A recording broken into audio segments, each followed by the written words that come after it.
En 1864, James Clerk Maxwell publicó la teoría dinámica del campo electromagnético, un trabajo que recopila más de 2000 años de observaciones de fenómenos. Este artículo no solo sería la base de todo lo que sabemos sobre magnetismo hoy en día, sino que ayudaría a diversas teorías sobre física moderna, como relatividad, teoría de campos, entre otras. Maxwell obtuvo la inspiración de otro gran genio, Michael Faraday, el cual intentó dar sentido a los fenómenos que él observaba, pero carecía de conocimientos matemáticos para expresar sus ideas. Él hablaba de líneas de fuerza invisibles con la capacidad de operar sobre algunos materiales, un concepto muy interesante para su tiempo. Maxwell dio por verdad esa teoría y le dio el sentido matemático que le hacía falta, dándole el concepto matemático de campo, donde explica que una magnitud que puede tomar un valor en el espacio en ausencia de cuerpos, estos se propagan desde la fuente hasta su entorno y las partículas a su alrededor actúan sobre él. En su artículo se describen 4 fórmulas matemáticas capaces de explicar cualquier fenómeno electromagnético. Las 2 primeras se basan en la ley de Gauss y nos explican el origen del campo, como un campo eléctrico puede surgir a través de cargas, ya sean positivas o negativas, mientras que un campo magnético siempre aparecerá con sus 2 polos. Su divergencia es cero debido a que sus líneas siempre cierran. La ley de Faraday y Ampère se centran en explicar lo que pasa cuando los campos varían en el tiempo. ¿Qué ocurre cuando las partículas están en movimiento? En base a eso se pudo notar que se creaba una conexión entre la electricidad y el magnetismo. Por un lado, la ley de Ampère explica que una corriente por hilo genera un campo magnético rotacional.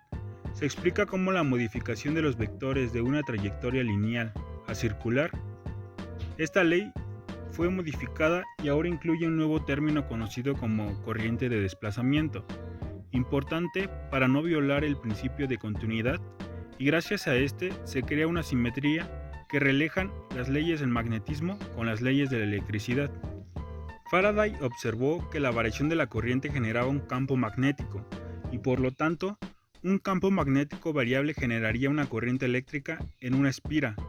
Gracias a sus ecuaciones dinámicas, Maxwell dio con la ecuación de onda y describe la propagación de una perturbación en el espacio, de una onda longitudinal como la luz, por lo que determinó su velocidad mediante la permitividad dieléctrica de vacío y la permitividad magnética del vacío constantes, ya calculadas en esa época.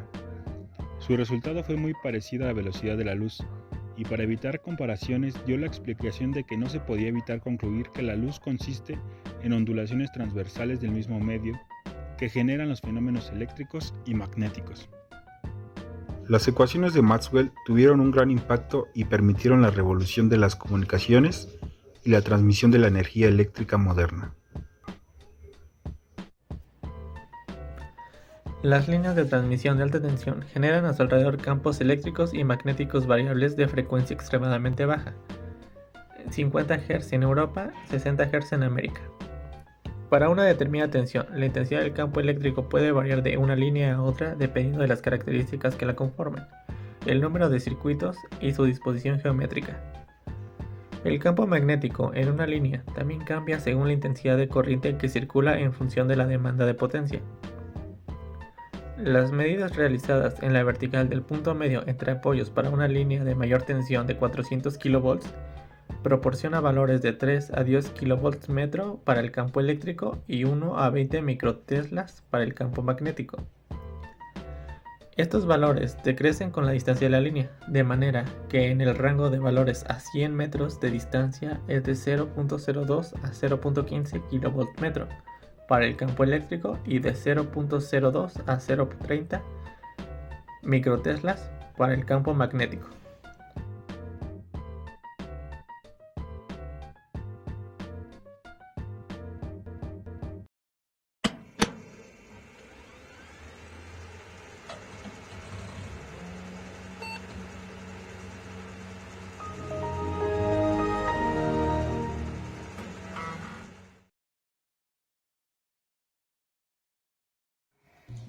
Durante los primeros años de las publicaciones de Maxwell, la mayoría de los físicos no estaban muy seguros de la veracidad de sus ecuaciones. El hecho de que 2 magnitudes calculadas en experimentos eléctricos se manifestaran en forma de ondas que pudieran alcanzar la velocidad de la luz mantenía un gran escepticismo entre los físicos de la época. Era necesario una prueba donde se relacionaran todas esas magnitudes para poder comprobarlas y dar por hecho el agregado de las corrientes de desplazamiento que propuso Maxwell en su ley de Ampère. Por lo tanto, Hertz creó un experimento en el cual pudiera ver y replicar ondas electromagnéticas, preferentemente diferentes a la velocidad de la luz, o lo que aparentaba ser en esos tiempos la velocidad de la luz, para poder demostrar las ecuaciones de Maxwell. Hertz razonó que conforme la chispa saltaba entre los terminales de la bobina de inducción, debería de establecerse un campo eléctrico y magnético que cambiaban rápidamente.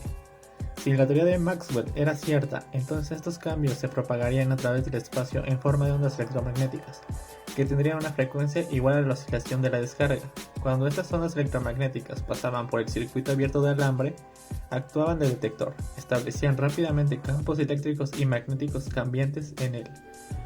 Un campo eléctrico lo suficientemente grande en el detector produce una chispa en su hueco, exactamente igual que ocurría en el campo transmisor establecido entre las terminales de una bobina de inducción. Esta observación fue la primera indicación sólida de que las ondas electromagnéticas existen. Pero este experimento también ayuda a explicar sobre la aplicación más común de la inducción electromagnética, que es la generación de electricidad. Tomemos como ejemplo una bobina de material conductor. Vamos a decir que es de cobre. Se mueve en presencia de un campo magnético producido, por ejemplo, por un imán. Las líneas de campo magnético del imán hacen que influyan los electrones en el cable de la bobina. Para la topología y la distribución de cableado, los tipos de cables y las técnicas de protección son factores que se deben considerar para minimizar los efectos de EMI.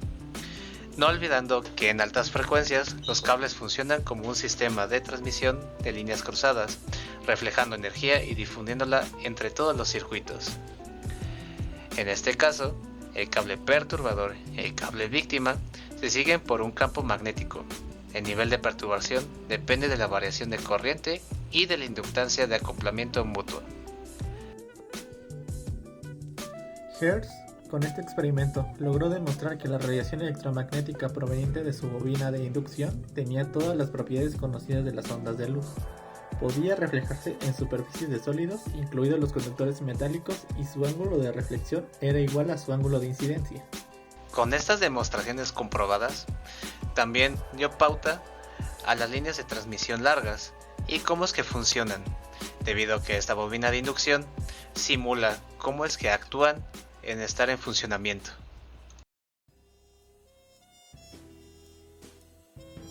Por nuestra parte, esto ha sido todo. Muchas gracias por su atención.